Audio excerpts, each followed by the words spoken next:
Ya, Assalamualaikum warahmatullahi wabarakatuh. Selamat siang semuanya. Good afternoon, everybody. So welcome again in the second session, the guest lecture from Professor Mark Russell from University of Florida. And for this one, we will talk about material again, but we will specifically talking about eco-effectiveness and eco-efficiency in the material sustainability. So I can see now we have like 17 participants, including us, Prof. Mark, and also we have Pak Toga here. And not only from our class, but also some from, I think they are the master students who are doing at the moment their thesis and also their bachelor thesis. We are expecting also live discussions, right, Prof. Mark?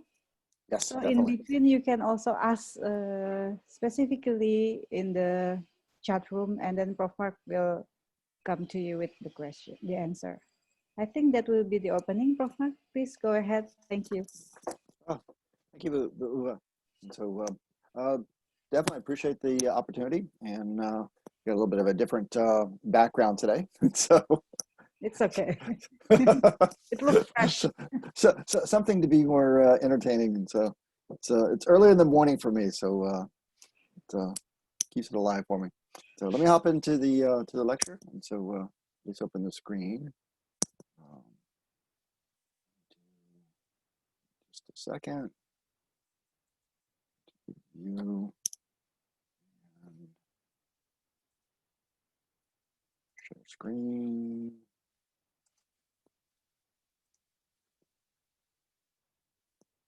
Okay, so hopefully.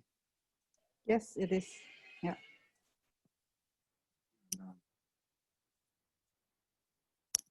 All right, excellent.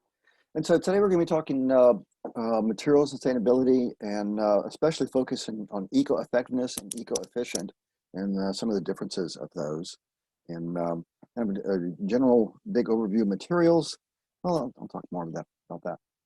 All right, so as part of the series, right now we're 14 October. We're on the second of the series. I understand on Friday you're going to be doing presentations to the group, and so I look forward to seeing that. And then we have next week's discussion, kind of get away from the material standpoint, some energy, indoor environmental air quality, and some U.S. rating system type information. So kind of what we have to look forward to. Outline for today is I'll start off just talking in general materials, definition of eco-effectiveness and eco-efficiency, some of the techniques.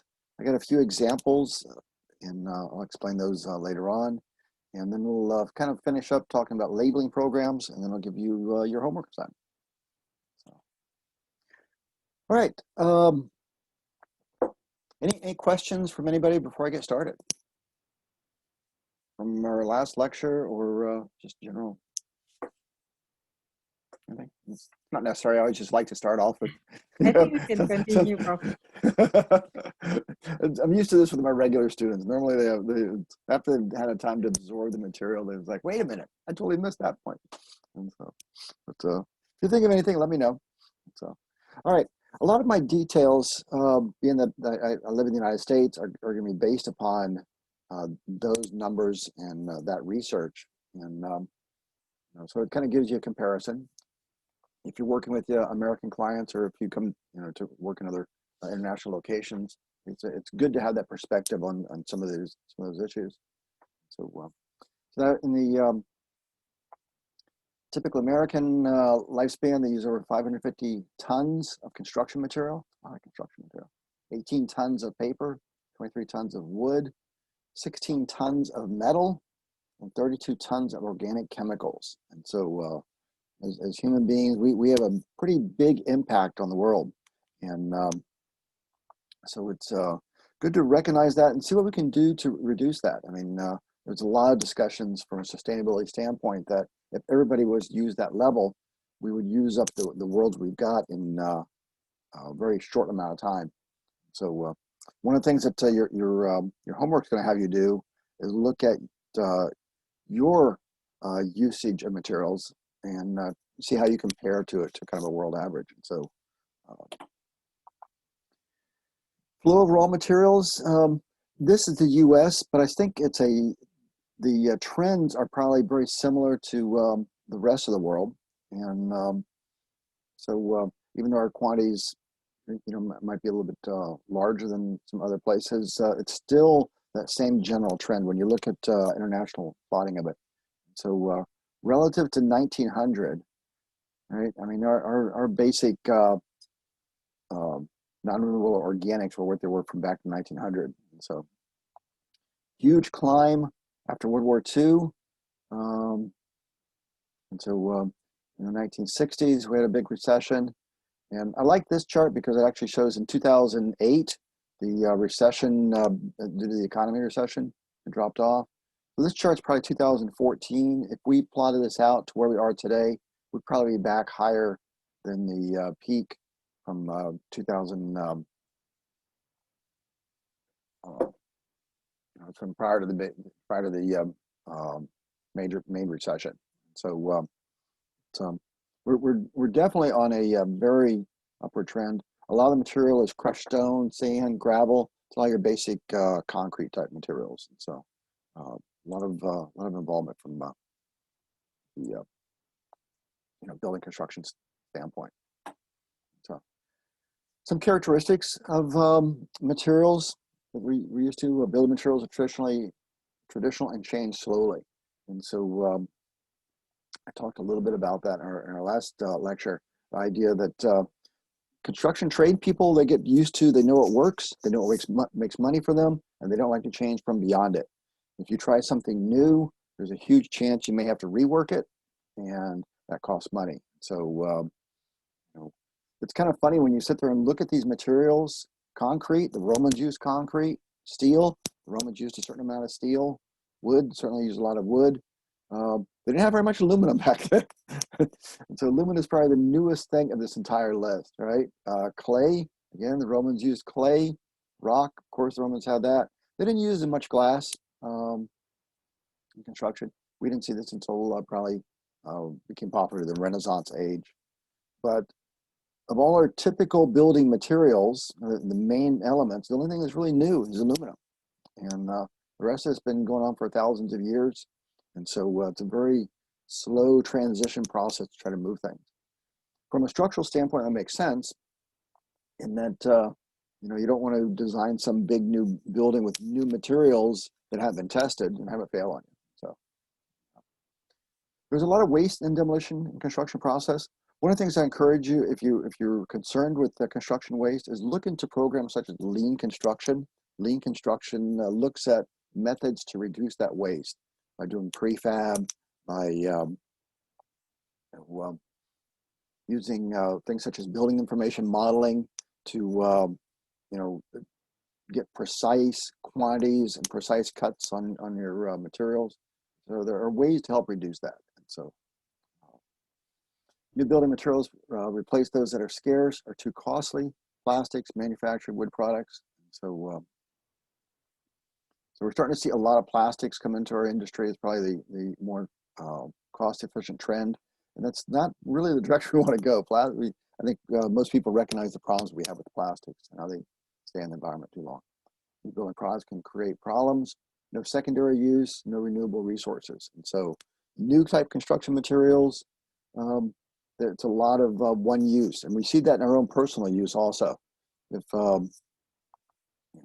especially here in the United States, if you your laptop, your phones, we get used to they only last a couple of years, then you throw them out, and so trying to need to get better at doing the recycling of those. All mature product has environmental impact. Whatever product you use, we talked about this on Monday. As soon as you make a decision on a product, you are impacting the environment in some way, and whether it's being taking something that's deviating it from going to the landfill, or which is the ideal case, or impacting the raw material extraction and the chemicals with that. And so there's a huge impact every time you make that decision. Every time on a professional level, when you're adding something to the building, or on a personal level. every time you purchase something, you're impacting that.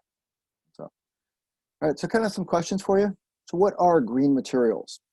What do you guys think? When as architects, if your client asks for green materials, does that refer to it's plants? It's what are your thoughts? What do you consider as green materials? You can type it in the chat if you like.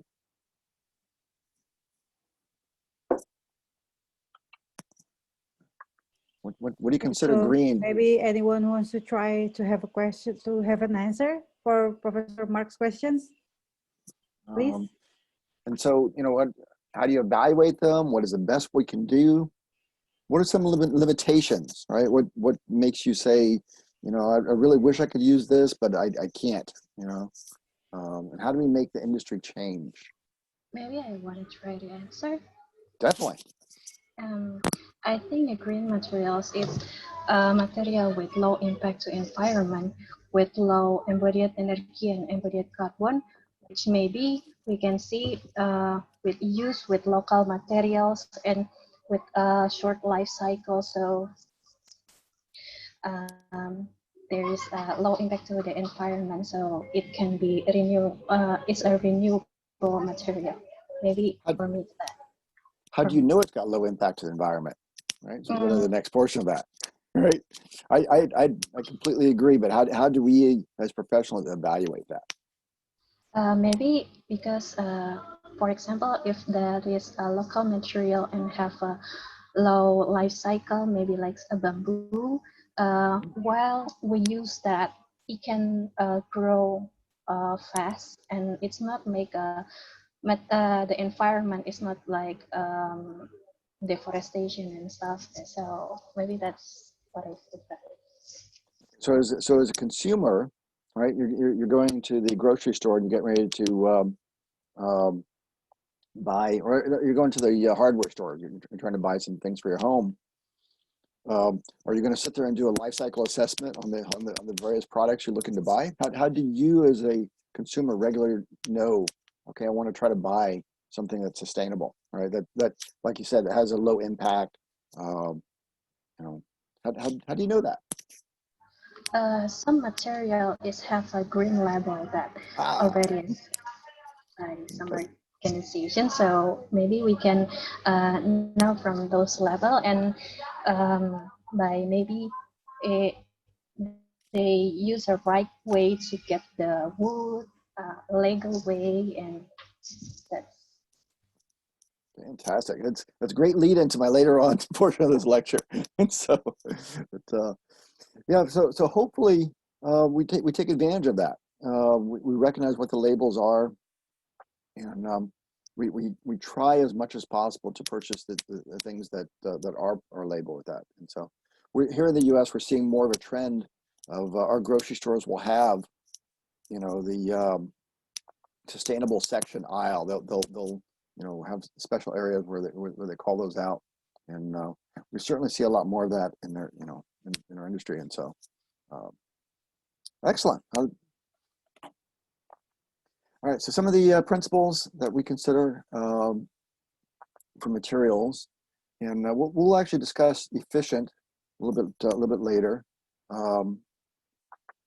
As far as the quality of materials. So higher quality is typically more sustainable. Things quality will include green materials refer to the life cycle of the material. Yeah, during the material extraction and material distribution until its consumption. We can see how much carbon footprint. Oh, it leads into our next discussion on Friday. Good. That are made from each step. We can analyze that from LCA. So, excellent. So, we'll get into LCA discussions a little bit later on. So, not in today's lecture. So, all right. And so, efficient is towards the higher end of our spectrum relative to stable materials.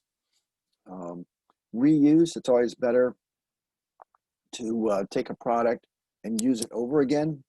And one of the an ideal example is if you take a door from a building that's being demolished, use that as a door in another building, right? Recycle is a great process. The problem with recycle is you normally have to process it in some way. The other issue you run into with recycling is quite often you don't use it at as high of a level as it was before. So for example, if I'm using structural concrete, I'm using it as my foundation in one building, it becomes very difficult to use it as foundation in another building. And the reason being, you have to go through the whole testing process to confirm its structural integrity if I'm going to use it in another building. So what they usually end up doing with the concrete is they crush it, they use it as fill, they use it as aggregate in cases where it doesn't have to be a structural. So it's getting downgraded a little bit. And so recycling can be a challenge in trying to keep it at least the same level, if not improve the level, right? Of quality for it. So anything that protects nature is beneficial, right? And so you want to do as much as possible.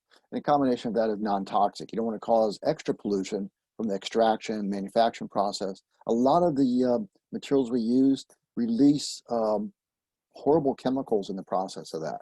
It's actually one of the complaints that we get from photovoltaics. So the older photovoltaic system used some really rare metals, and the extraction, the manufacturing of the photovoltaics could be, from a toxic standpoint, weren't that good to deal with. The old CFL, complex fluorescent lights, usually have mercury in them, and so it's not the most sustainable type product either. Talk a little bit about quality, durability. If it lasts long, the longer it can last, the further I can go without having to replace it. The whole life cycle viewpoint, I think we discussed that already. Take the entire process needs to come into mind. And then one of the things that we often forget is these last two, the economic and social standpoint. If it doesn't make sense financially, it's not going to continue to go, you can't make a business out of it. You can't continue to, to have that as an industry. And so nobody goes into business to lose money, right? That happens unintentionally. And as you continue to lose money, eventually you end up going out of business. And so if you want to be sustainable, you got to make a profit. And so profit's not a dirty word. It's just you don't want to, take advantage of people. You don't want to exploit people. And you want a reasonable profit. You want a reasonable economic growth.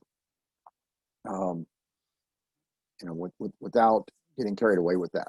So, and the most important, I think, that really they all overlap with this is the social side, because we have to live in this environment, and so if we're damaging our resources, damaging our environment, it's going to impact us socially. If we're exploiting our labor forces, if we're taking advantage financially of disadvantaged people, that also affects our social side. And so we've got to make sure that we've got a healthy work environment, a healthy environment for the people in the community. And so I think to fully get a true sustainable product, you can't forget those last two keys in this. And so so we can kind of plot all this on kind of a 3D kind of idea. And as you can see from the principal standpoint, the efficient gets up on the higher side of that. And we'll talk about the difference between eco-efficient, eco-effectiveness later on in our lecture today. And from the life cycle phases, right, the whole idea, right, that you're going to plot out relative to the entire life of the product. And ideally what you want to do is close the loop. From this disposition side, bring it back in again. And I got some charts that'll talk about that also. And then naturally the resources side, right? Don't forget the human capital, right? We all have to live in this to make it worthwhile, right?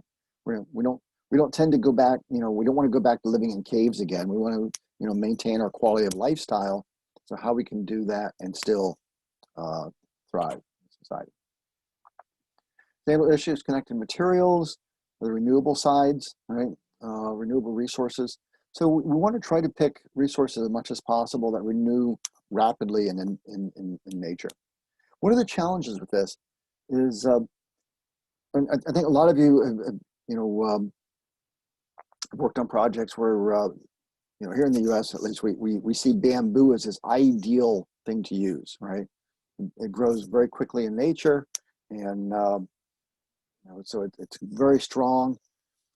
The thing that I learned when coming to Indonesia several years ago is there's a huge variety of bamboo, and so the stuff that renews quickly in nature is not necessarily the strongest stuff, right?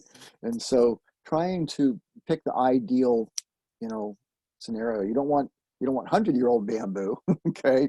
It's really strong, very durable, but it doesn't renew very quickly in nature. And you don't want 2-year-old bamboo.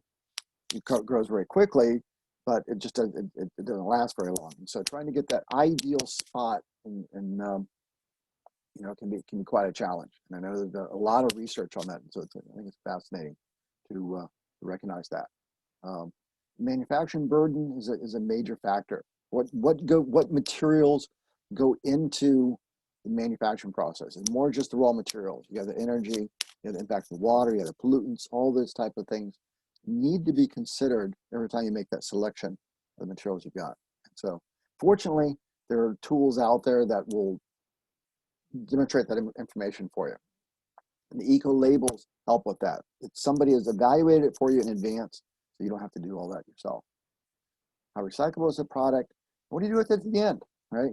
And one of the thoughts, and I'm curious of how it is in Indonesia with this, and this is something that's starting to happen more in Europe. I first saw it, particularly in Germany, with the idea that if a manufacturer, if I manufacture cars, for example, in Germany,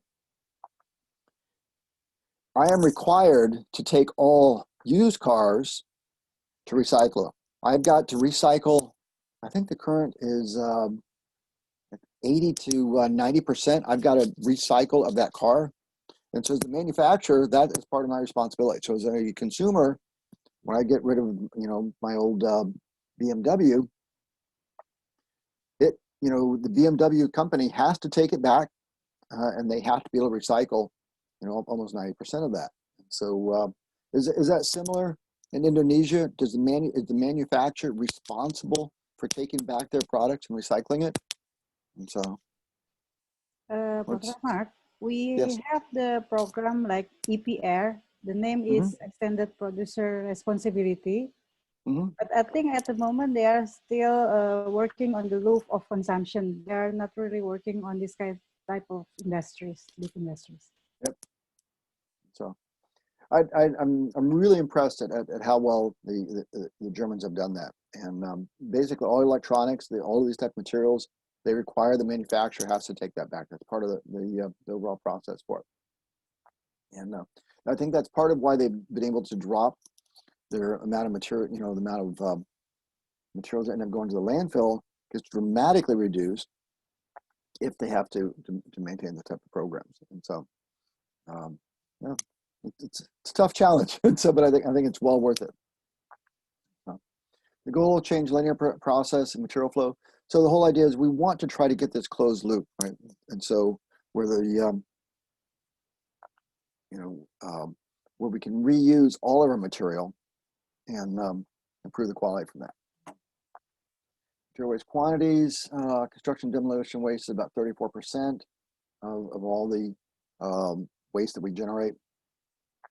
So about a third of all of our waste comes from construction. That's a lot. And so we have a major impact as architects, contractors.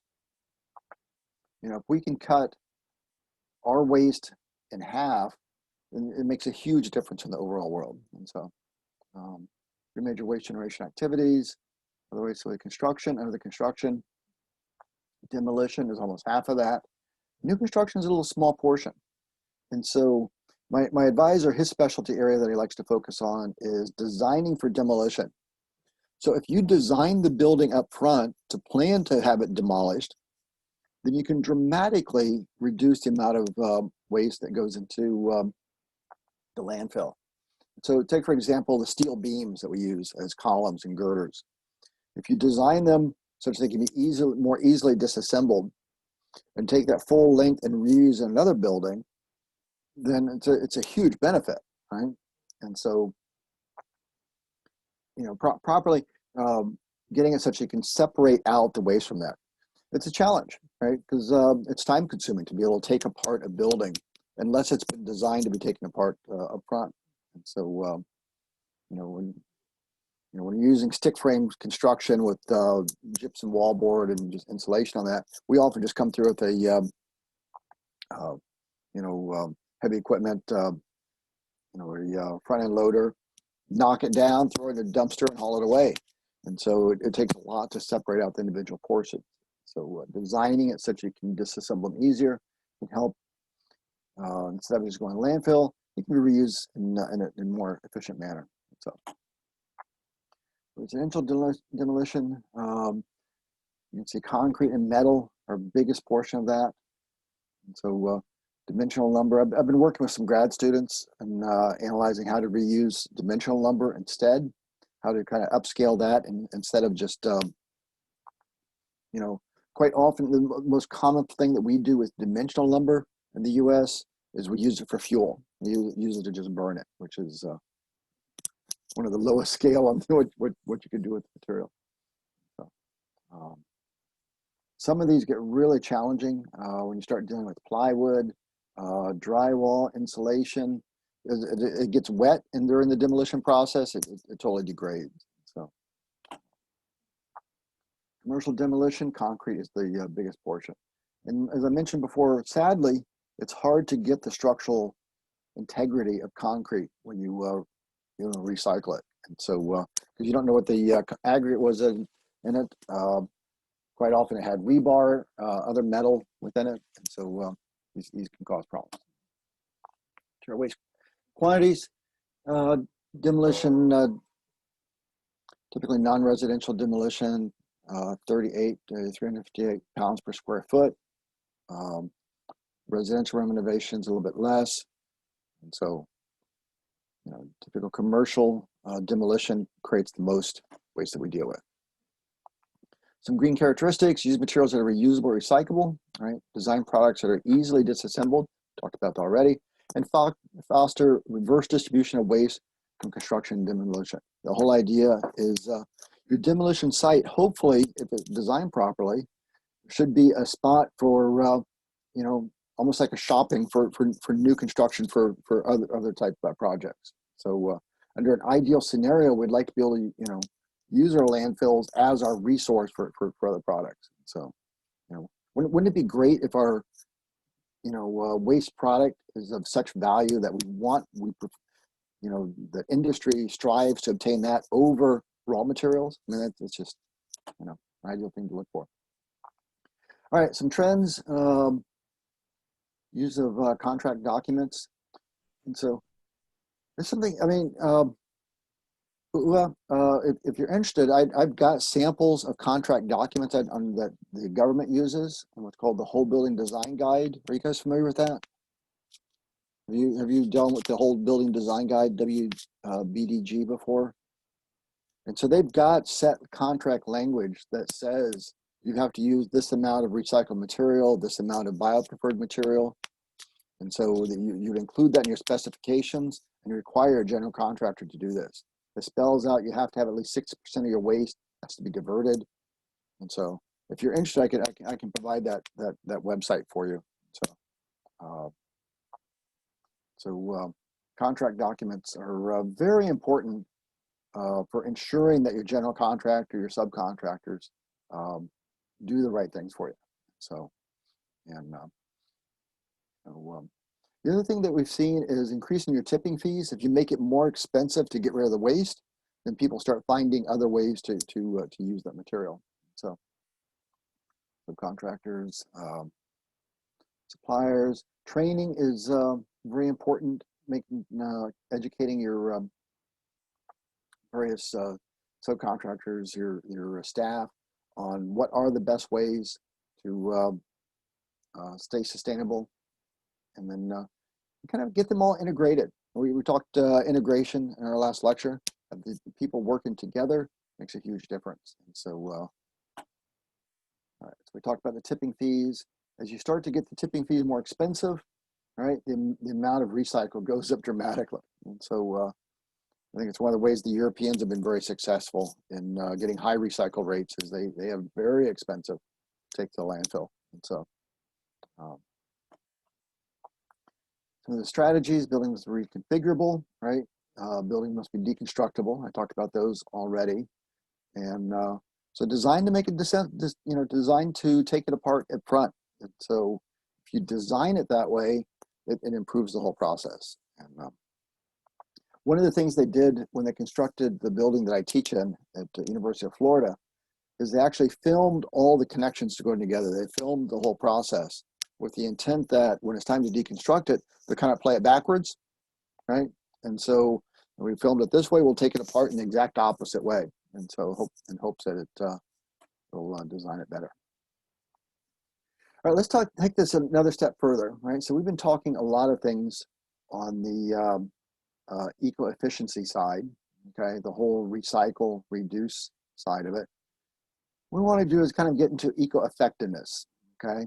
And so the issue you run into with the two is, so which should be our bigger goal, okay?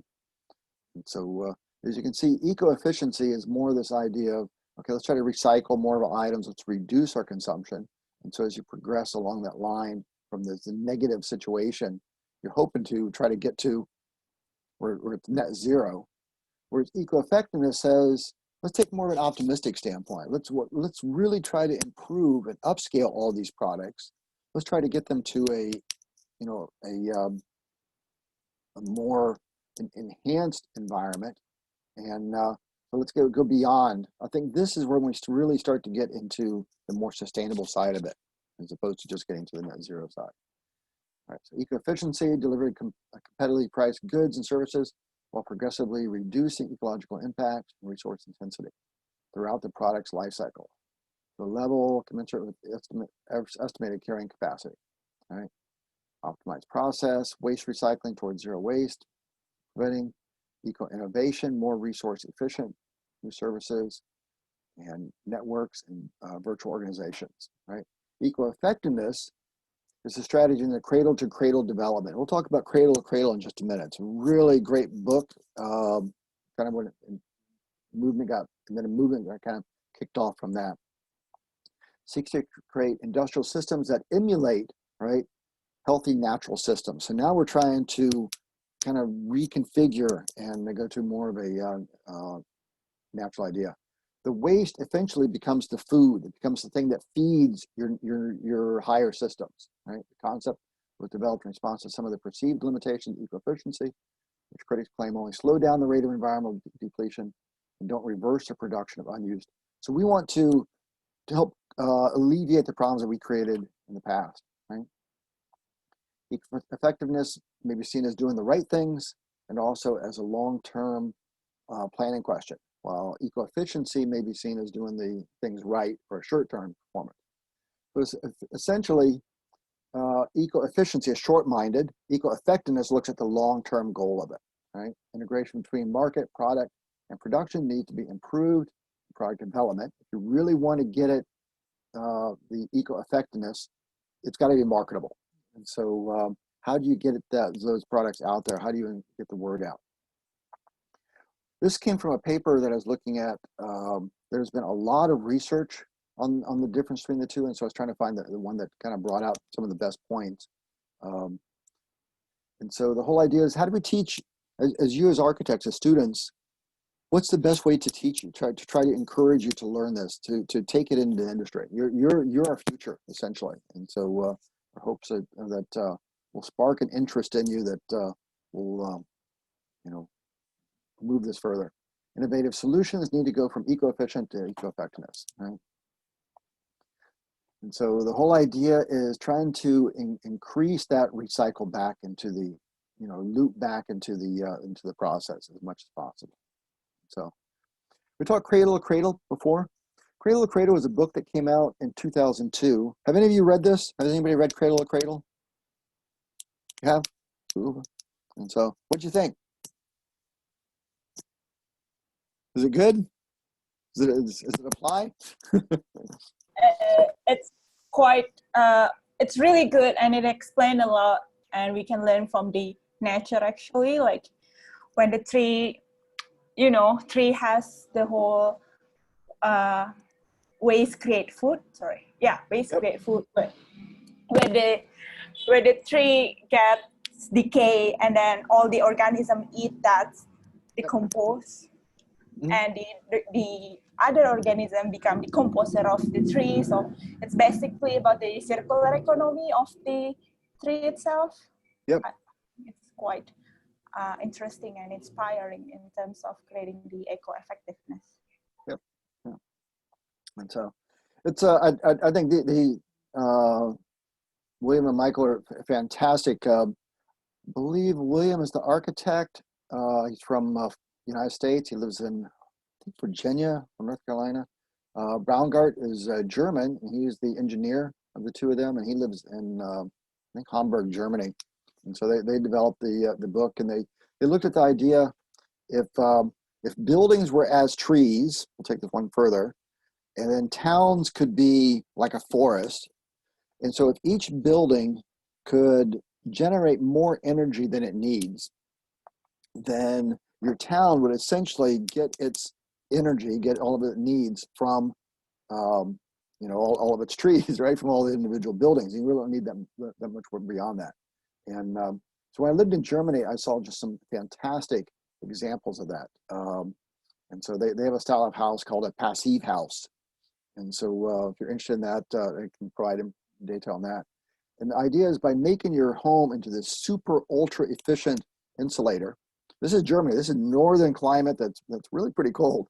And I've seen homes that heat the entire house for an entire year on the energy you use from a hairdryer. All right, I mean, just really incredibly high efficient.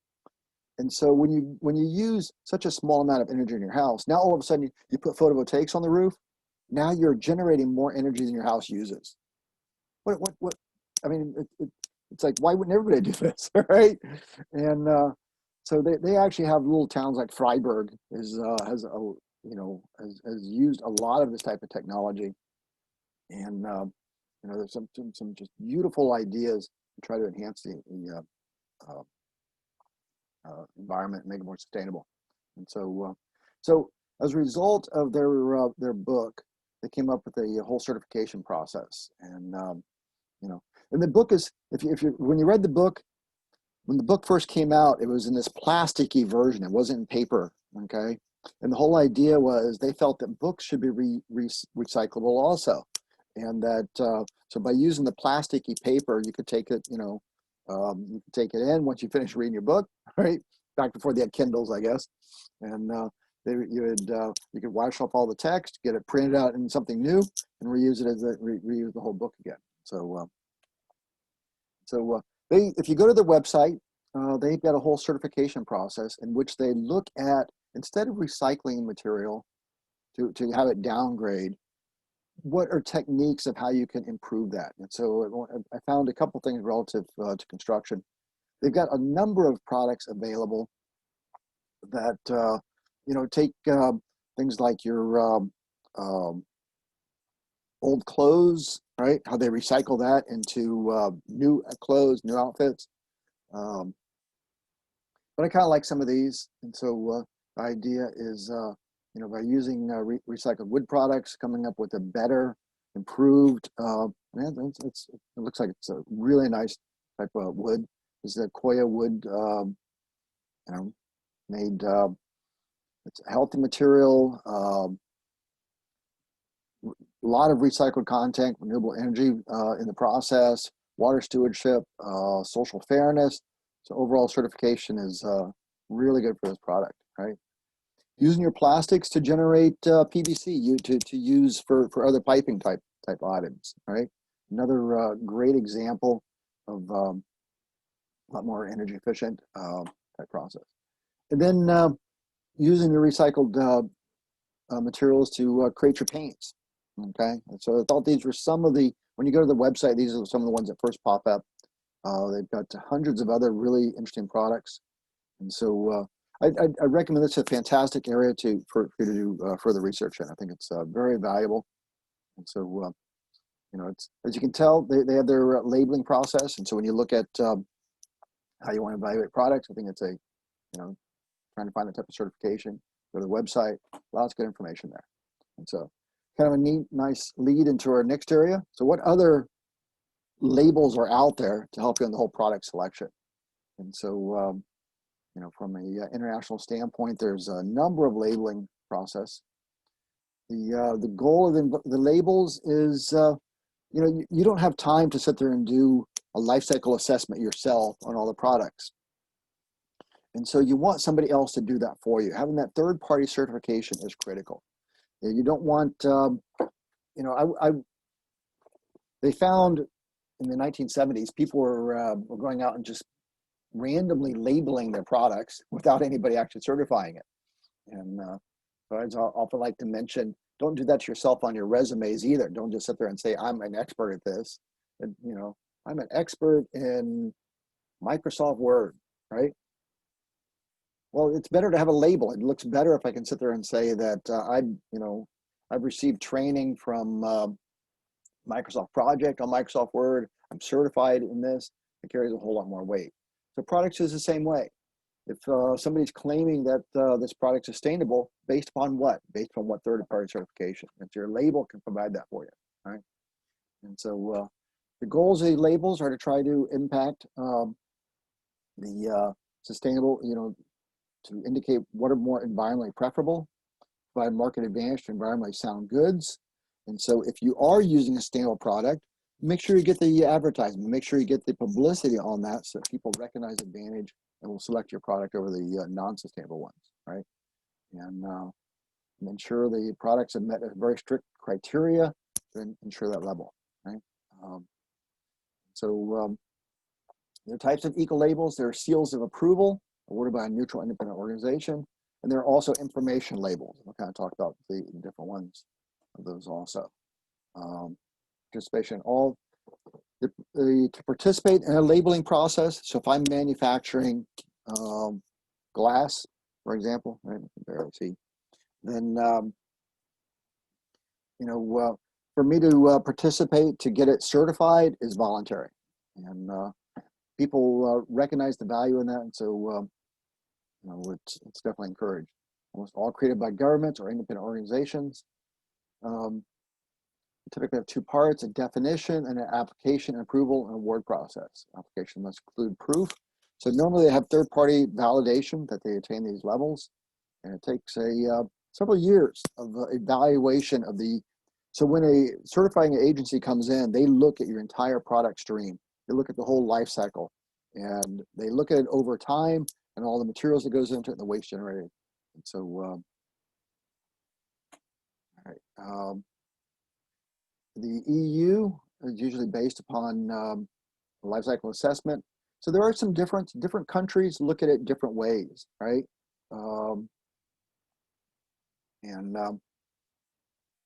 India, Korea, based on one or two different criteria, kind of in between. So EU is looking at the whole life cycle. India, Korea kind of look at a few, and then other countries look at in between. And so it's kind of nice to understand what are the differences. So what you're looking for is a variety. There's a number of seals out there, right? So usually you'll see these on the products themselves. And so different, when the different ratings came out, the earliest rating was Blue Angel, Blauer Engel from Germany. And so the German rating system is this emblem here, the Blauer Engel. Like I said, it came out in the 70s. Looks at paper, recycled content for lawnmowers. They look at noise emissions. So it's different criteria for different particular products. So a variety of different things they look at. You know, paints, cabinetry, electronics, paper. So the European Union has come out with some additional really strict standards that a lot of countries have followed on from that. So the ISO organization has come out with their particular criteria for establishing how you evaluate buildings. I mean, how do you evaluate products? Sorry. and environmental system labeling. So different countries have bought into the multinational, and so a lot of Europeans have kind of you see this a lot in Europe because, you know, smaller countries, there's a lot of sharing of products, and so they have kind of joined together to demonstrate how they meet compliance and to share that information. Right, the label awarded in one country can be used in other. Companies must submit detailed documentation plus proof of test of independent laboratories to the National Environmental Labeling Organization in their own country. Right. And so you see a lot of this also when the same product is manufactured in multiple places. Denmark's looking at copying papers, France, paints and varnishes, Germany, detergents, Italy, packaging, refrigerators, Netherlands with the cat litter, right? UK, dishwashers. So in the EU, this is typically when you're buying energy intensive material, you see these type of labels. In the US, this is our typical label. It shows the energy use. So this is pretty standard that we see nowadays. When you go to buy appliances, you'll often see how they've been evaluated. It's a wonderful resource to help you understand what's the life cycle cost yourself of the product you're buying. You may pay a little bit more, but if it's saving energy over time, you can figure out that difference very quickly. So in the US, our eco labels, our biggest one is Energy Star. And also we have Green Seal. Energy Star is the most popular. So this is our website. It's a really good resource to look to find products. And so they have the whole list of which ones are Energy Star certified.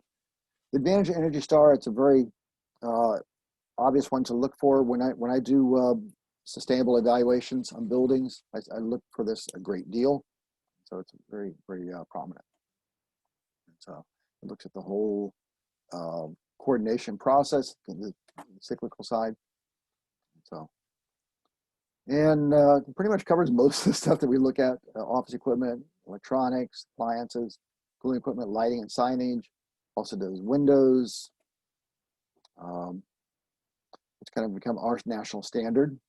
They say in 2018, Americans saved nearly 430 billion kilowatts, about $35 billion in energy costs because of using the Energy Star certification. And so it's definitely making a difference. You also see Energy Star International. If you're working in Japan, Taiwan, Australia. Do you have Energy Star in Indonesia? Do you see Energy Star products very much? We have kind of blue energy, green energy. Okay.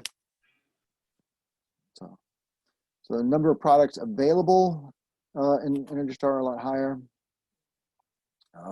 New homes are typically required to be certified. TCO, I'm kind of running short on time, so I'll speed these up. TCO is mainly looks at electronic products, and this is an international rating system, and so global quality standard for electronic office equipment.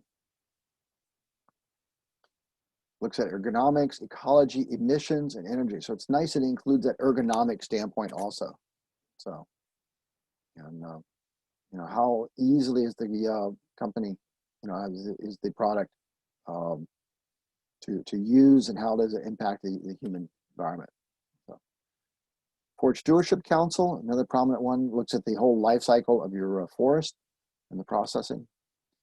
So Indonesian resources, so these are some websites available for you to look at. The Green Directory Indonesia. I also looked at the Eco Label, is a label that I understand that you use there locally. Question for you: how many of you have used any of these websites, or used them when you're doing your designs?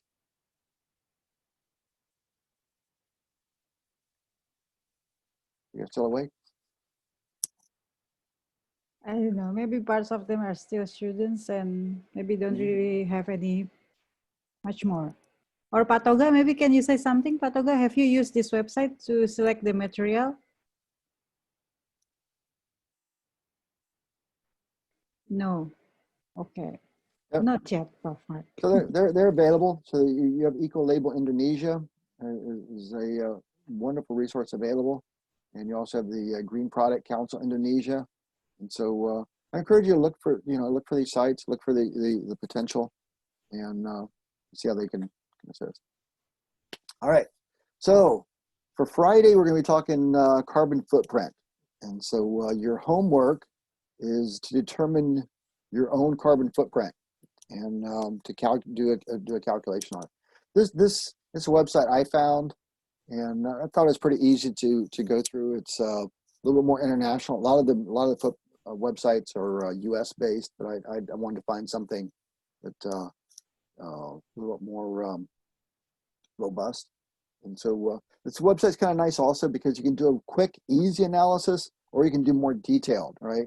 And so it'll ask you questions about how far you travel, and you can just do a quick little slider and kind of pick a number, or you can go in and tell actual numbers. And I encourage you, if you have another website that you like, that you prefer, use that. That's fantastic. I'm not trying to advertise this one website, and so so go through, calculate it. By Friday, I'll be asking you which results are. We'll kind of compare.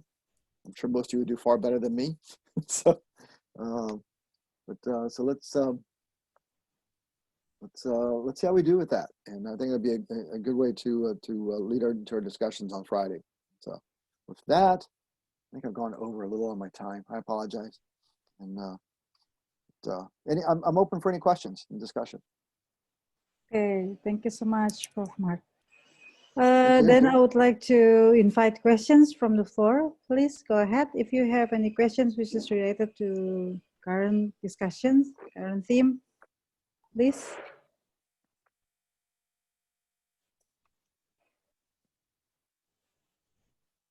Mbak Ova, I would like to have a question, but probably from student first, if you don't mind, since I'm not a student.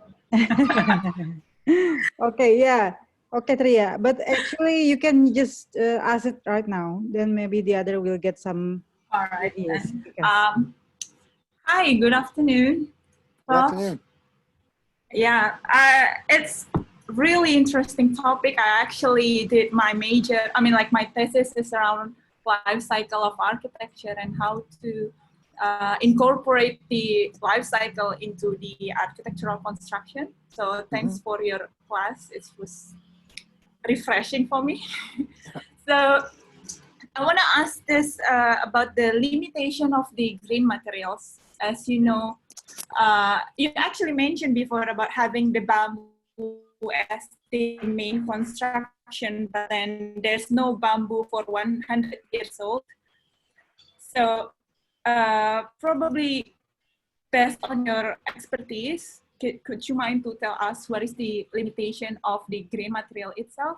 And when you talk about the eco-effectiveness, they said about, especially on the book of Cradle to Cradle, everything must die. Everything. Actually, that's my research. That's my topic of my major. Everything must die. Right. The architecture itself must die, but then the idea of dying building, it's dangerous. It's not durable for us for living in dying building. So I'm not being poetic at this moment. I just want to ask the limitation and the possibilities of how us as the architect to solve this problem. I think that's it for me. I think the key to that is the design for deconstructibility. And so if buildings lasted forever, okay, so if you built something and it lasted forever, it wouldn't take long until we'd kind of run out of needing more buildings, right? And so as architects and general contractors, we put ourselves out of work. And so it's not feasible to consider that. And so we recognize everything's got a lifespan of how long it's good for. And so I think what often happens, we see this in all industries, is we typically use so many of our buildings long beyond their lifespan. And so I'll think of an example that we often see is for automobiles, for example, right? A car may have a lifespan of let's say 10 years. And so as a consumer, we're sitting there thinking, man, if I can get this car to last 20 years, then I'm really getting my money out of it. Okay. But if at 10 years I could recycle it and, you know, and keep the process going and get a higher benefit out of it by recycling it sooner, then you wouldn't end up having something go to the point that now you have to put more materials into it throughout the life cycle of it. Now you've degraded the material to a point where you can't recycle it as well.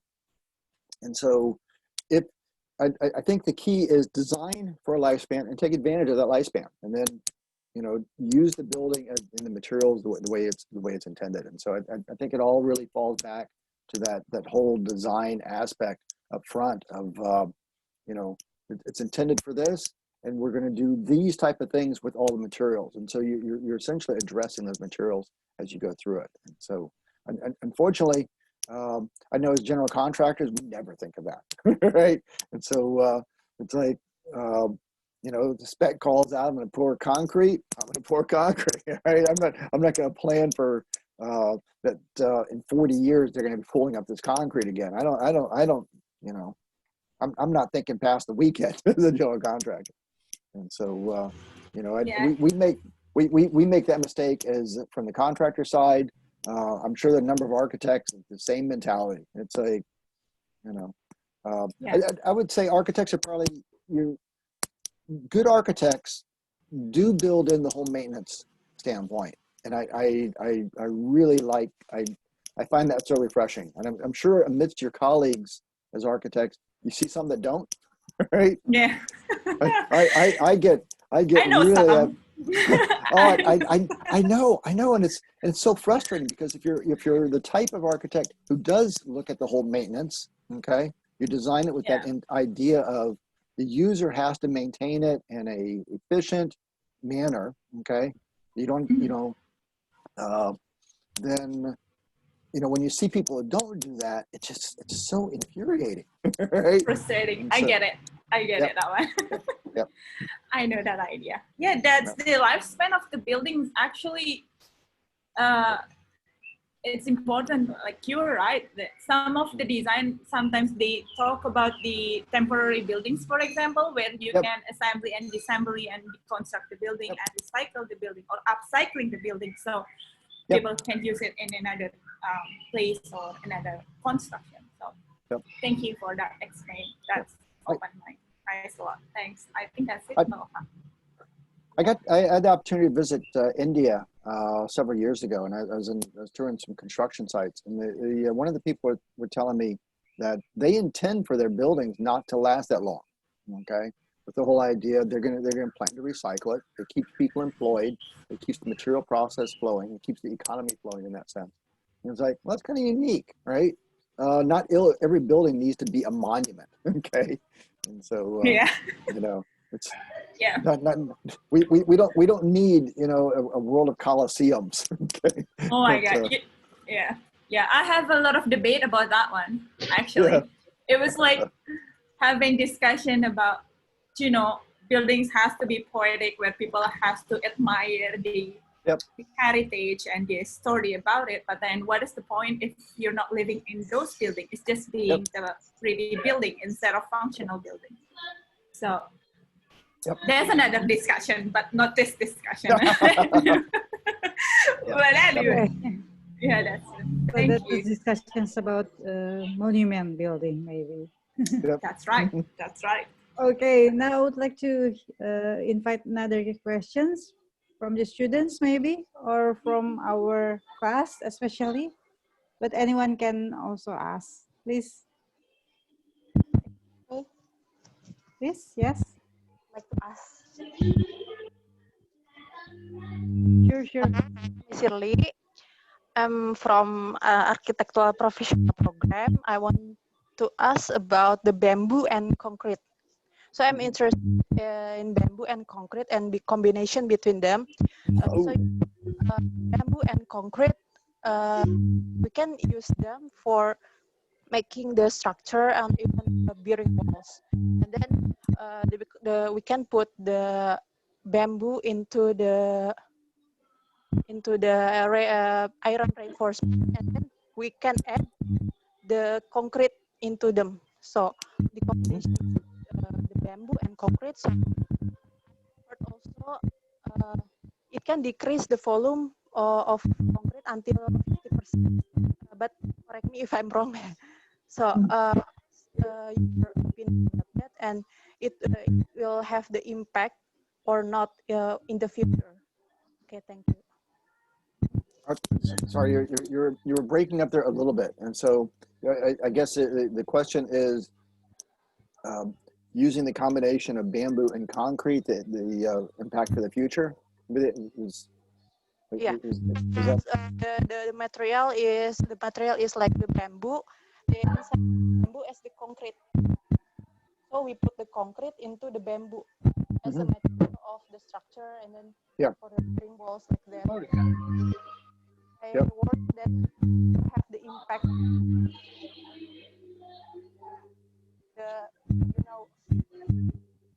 The function is not good. The function, the material is not good. The sustainability, and then after that. You're worried that the function is not good. That it's not sustainable. I'm not exactly sure. I tend to think, it really depends a lot on, the bamboo is a major element for that. And so, unfortunately, I have not used bamboo in construction. I hate to admit. So it's not an area that that I've seen in construction. I'd be curious, Uwe, have you guys seen much as far as with the concrete and bamboo? I mean, I like the idea, all right, but like I said, I haven't seen it. In the U.S., we don't do it as much. And so, what's your experiences with that? Okay, Shirley, before that, before the answer, I just would like to make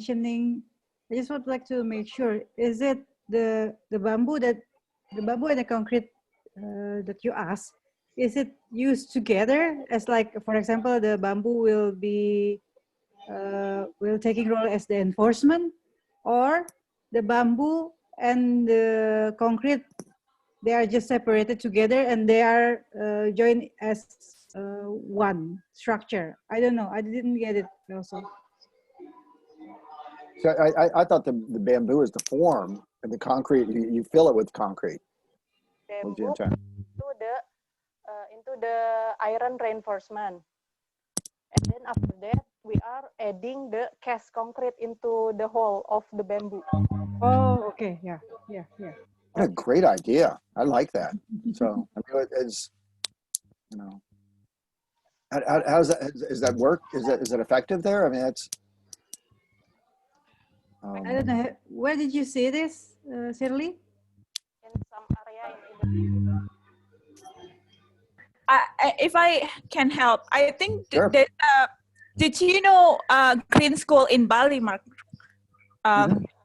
So in Green School in Bali, they use bamboo as the main construction, but then some of the construction like bridges needs concrete as the reinforcement.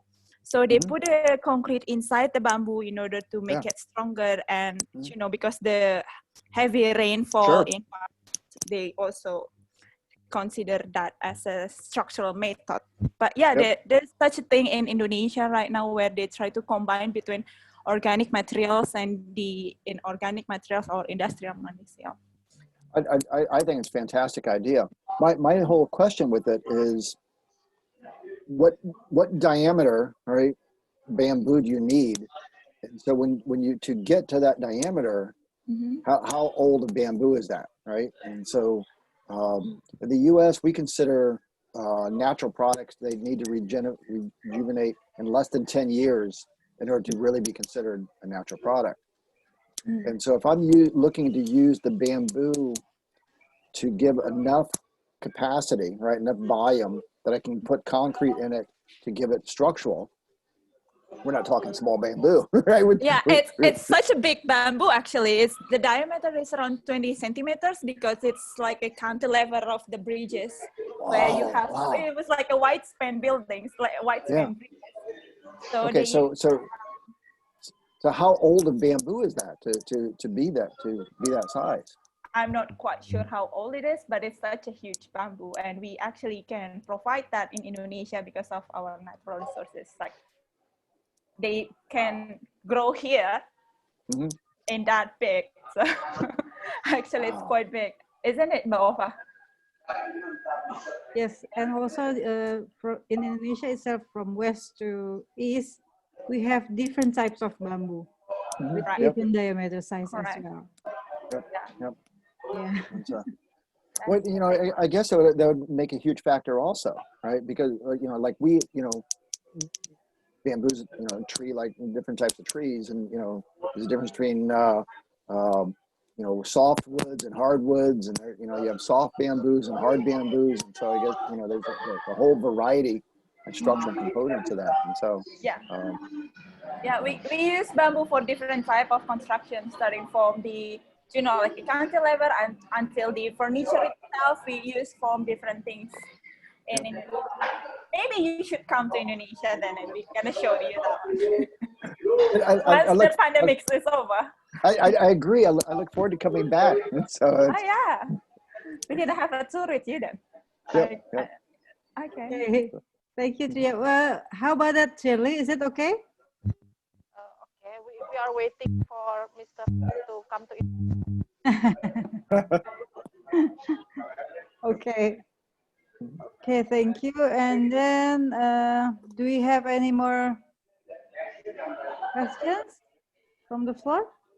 I can read one question for you, Mark. This is from Miss Eki. The question is about if it's one building consists of a lot of materials, then how do we prioritize which material that we need to put the green materials? That's the first question. Right. The other one is not a question. That's for example, if a type of house for medium income houses, yeah. Because they said a lot of green materials, it's more expensive rather than the conventional one. That's the question. Thank you. Yep. Okay. So how do you make the priorities of the material? So somebody's mic is open. Sorry. So please try to mute. Thank you. Yep. Okay. So it's actually one of the big things I do in sustainable evaluation is, so we require our contractors to list all the materials, and we have websites, and I think I shared that one earlier, that will sit there and say, for example, if I'm using insulation. Sorry, somebody's mic is still. Please, anyone, please turn the microphone on mute position. Thank you. Yep.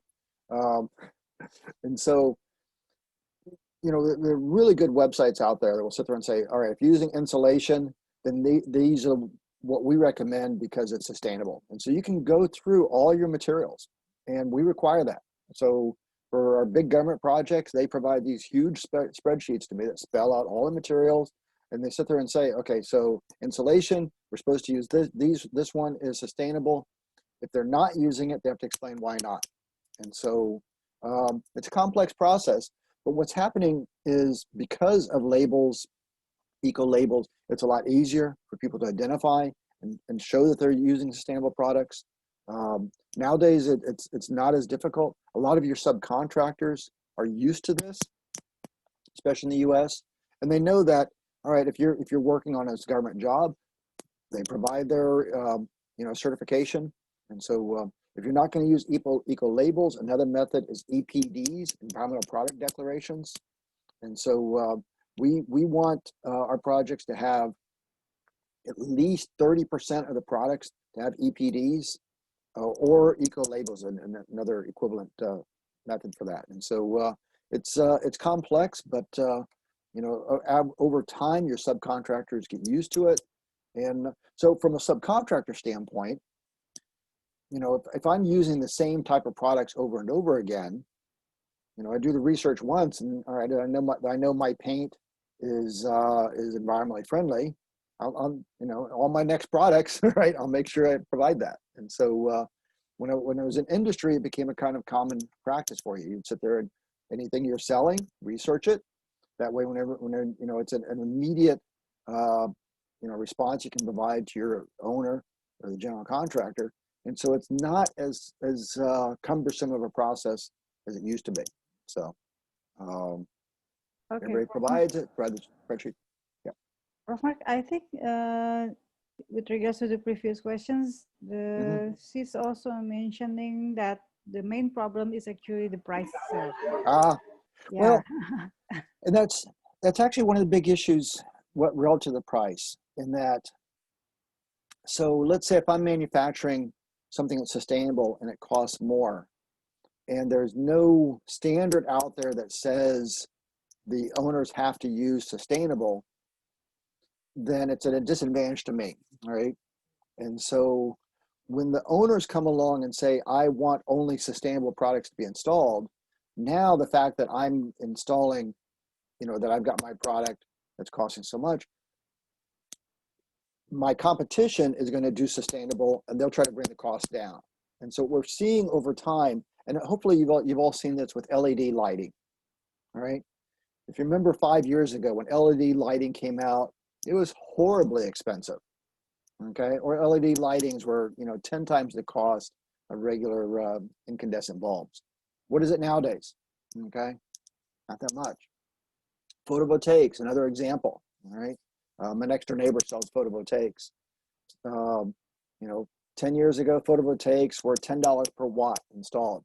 Now it's down to $2 per watt installed. And so we're definitely seeing that trend. What's really pushing that is as the big government, big industries, as they started off by saying, we want all our projects to be sustainable, they're the big consumers. Your industry responds, right? And so as competition helps to drive the prices down. And so we are definitely seeing a huge advantage. It takes a while, right? It's still not directly as cheap, but it's not as bad. And so we're certainly seeing that gap closing. And so, the good news is with, owners that require it, we're starting to see that change. So, okay. I just want to add a little bit. I think that it happens also with the solar panel right now. It's so expensive right now, and then everyone just thinking, what is the benefit of having solar panel in your house? But if you calculate it in the future, in the long term, you can, harvest your own electricity, and then even you can share to others. It's actually more beneficial than just buy the electricity from the central one. So I think that's like the trends that you're talking about. Oh yeah. But solar panel here in Indonesia is already cheap, especially that comes from, or the product from China. They are quite cheap, yes. It's just that to calculate that how much you can get for, let's say, 100 square meters of solar panel, for the electricity, then that probably makes people to not to quickly want to use the solar panels, because electricity PLN here, it's much more cheaper than the solar panels, yes. But as you say that it will come later on that we are going to go through that way, yes. Okay, interesting. Yes, I would like to add that about the bamboo, Mark, Professor Mark. Yeah.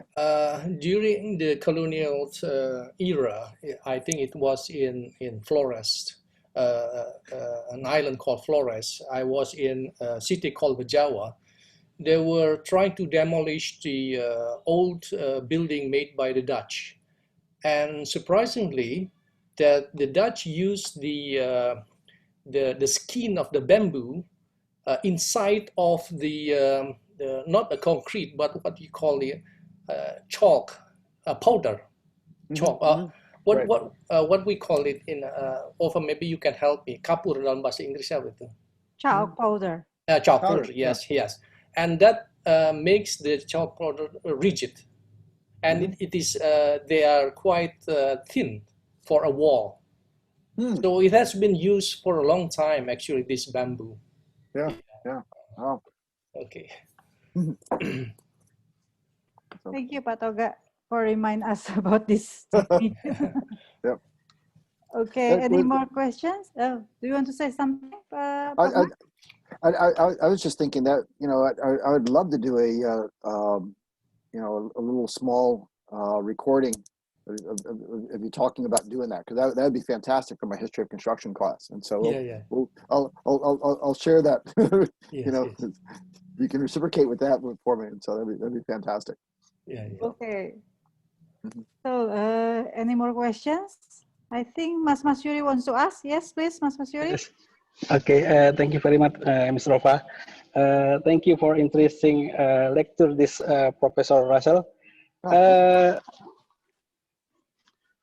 In developing country, to get an efficient and economical material for sustainable purpose, there is maybe many alternative available, and that's mean being more competitively and available and economically.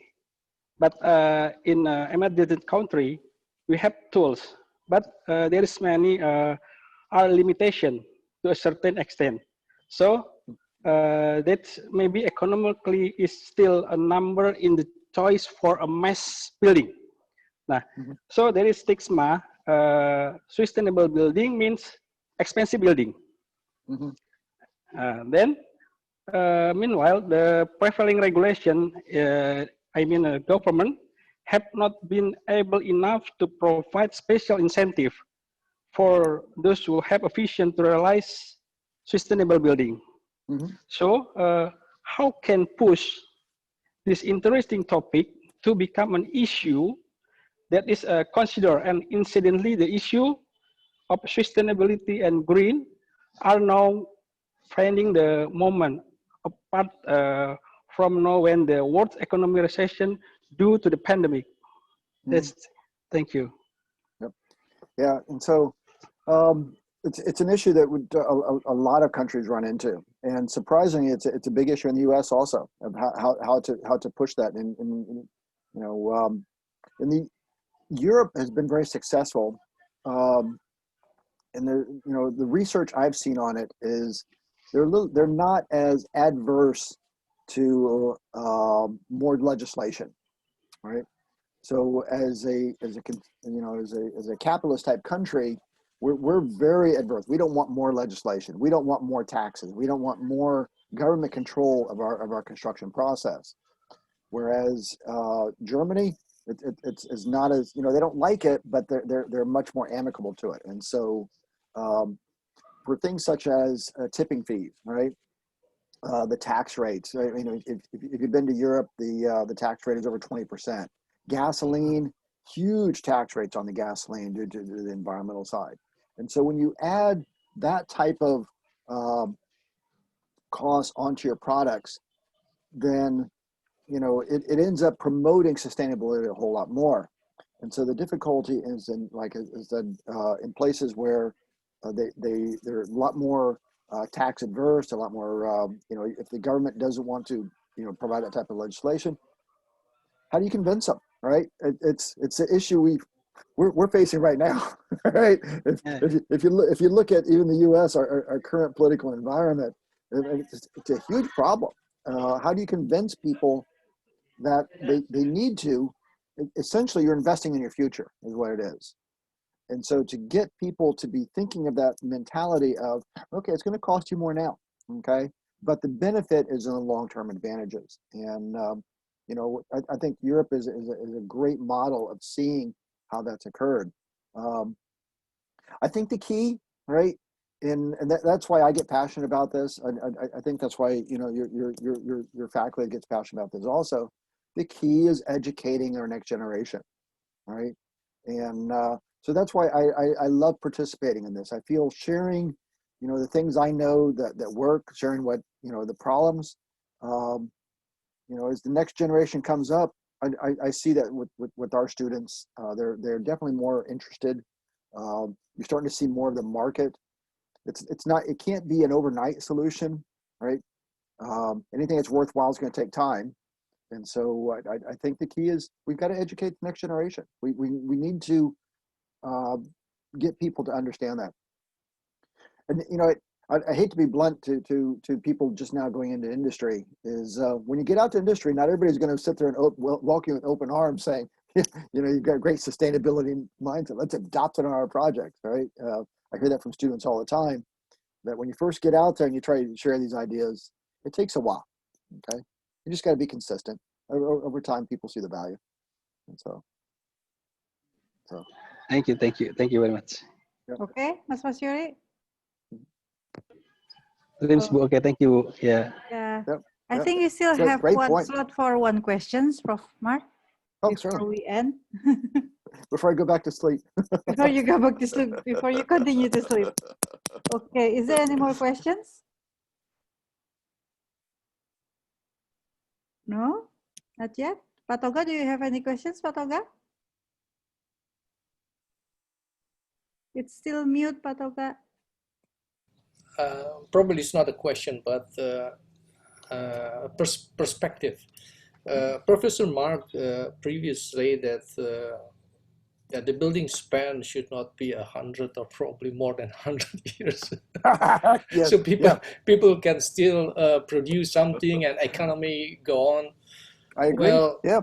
yes, but we know that in Europe, let's say like in France, they have really old buildings and they are still usable. Yeah. Well, and I just wonder whether using old buildings or a building that lifespan is so long, would it be not compatible, but will it be an advance rather than using the new materials but sustainable? Yep. You know, I teach a course in history of sustainability, and I actually teach it in Rome itself. I take my students there, and we start looking at that. And so, and I think one of the things that wakes them up is, so 2,000 years ago, Rome had a population of over 1 million people. It was the first city in the world with a million people in it. And so it was a huge city at that time. And only, you know, after it declined, it didn't get back up to that level again until the 1800s. And so the number of old stuff underground there, okay, that's buried is tremendous, okay? And so to try to preserve that, the cost, and try to, you know, every time they dig in the ground, they run into something 2,000 years old. It's impossible to spend the resources to try to preserve that. And so you've got to be very select in that. And most of it, it's not that unique. And from an architectural standpoint, it's a lot of the same thing over and over again. And so, you know, to have a mindset of, are you building a monument, or are you building something that's functional for a certain amount of time? And so, you know, if you think of, I know here in the U.S., a lot of what the architects do is functional, right? Yeah. The owner is like, I just need an office space, right? Make it look nice, but I need an office space. And so for typical, those type of things, you know, we're not building monuments, and you see so much of that you know, decays over time, that degrades. Well, you know, have that mindset up front and sit there and think, you know, it's a lifespan, that's into the life. Here's what we can do to recycle it. So it's a thought. It's not, you know, you can't apply it to everything equally. It's just, you know, thought process. Yes, I understand. Yep. Okay, thank you, Ova. Thank you, Prof. Thank you. My pleasure. Yep. Mark, do you mind to have one more questions before Of you course. go back to sleep? Of course, of course. Okay, this questions come from Muhammad Reski Nugraha. He said he got bad connections. That's why I will read it for you. Oh, Sir, okay. my name is Reski Nugraha. I have interest with reuse material topic that you have been mentioned before. What I want to know is how we could get those items when it is not available on marketplace, and what criteria that we can use to know that the material is still worthy to use. That's the question. Yep. How can you get it when it's not available in the marketplace? That is a huge problem. And so the key to that, it takes time. In that, you express an interest, you get an owner that's interested in it. You talk to your suppliers. If they see the value in it, if they see where,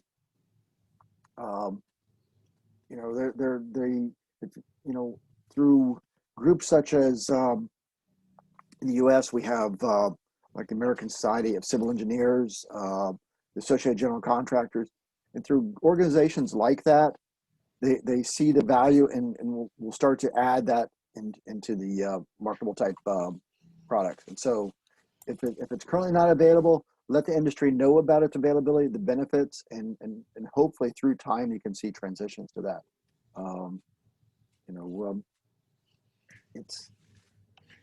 It takes a while, unfortunately.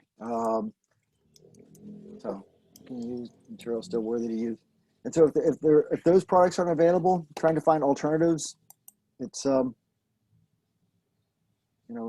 think one of the keys is talking to various suppliers and finding out what are the limitations, why aren't they using those type of products. Again, it's difficult as an individual to do that. What I recommend is, as architects, you have a license that gets you a lot of prestige, and invite you to get involved with professional associations. In the United States, we have AIA. What do you have in Indonesia? What's your main architectural association? Also AIA. AIA, okay. And so get involved with through your membership with them, through your own personal credentialing, you can get involved with appropriate organizations that establish those standards. I strongly encourage you to get involved with that and help make that change. And so, I think that's when you can start to see a difference. When the people, you're the ideal audience for this. Your involvement is, what will make the difference over time. So, does that kind of help? So, Mark, can I yes. add something? I think there is a gap between the, as us as the researcher that really passionate about the sustainable sorry, am I answering? Yeah, you're totally breaking up. Hello? Hello? Yep. Did I lose? Yeah, sorry. Okay, I can repeat my statement. Yeah, there's a gap between the one that really love or really passionate about with the sustainable and the one that is practice about the architecture itself. Like in Indonesia, we do have the Association of Architects, but then they're still focusing on human-centered design, where the humans and the client are the hero on the design process. Yeah, so as the architects who are passionate about with the sustainable architecture, that's the one who can step up and say those things to the other one that has not knowing about this potential of designing. That's the thing that we gonna miss, like the gap thing. But yeah, you're right. Thank you, Well, but I totally agree. We have the same issues, and but it takes time, and the thing that you realize is you just nibble away at it slowly, and after a while you do finally start to see that transition. And so if you look at, I always, my original background was electrical engineering, and when electricity first came out and was put in homes back in the early 1900s, it was all straight bare wire, right? If you look at any really old buildings, it's just straight bare copper wire. And that was the standard for the longest times. Nowadays, if you see that, it's like, what in the world, right? What were they thinking? Okay. It took, 20, 30 years for that change to occur, right? Because the industry didn't want to change it. They didn't see the value to it. But nowadays, after a while, you start to get that. Low lead fuel, okay? You don't even think of, in the US, you can't even find leaded fuel anymore. And so it takes a while. And so we've seen it happen with the ozone depleting substances, okay? And so it happens. It just, you just got to slowly keep at it. And, the challenge that I find in dealing with my clients is there's a side of me that gets very passionate. And I want to take the clients and just, tell them, you need to do this, right?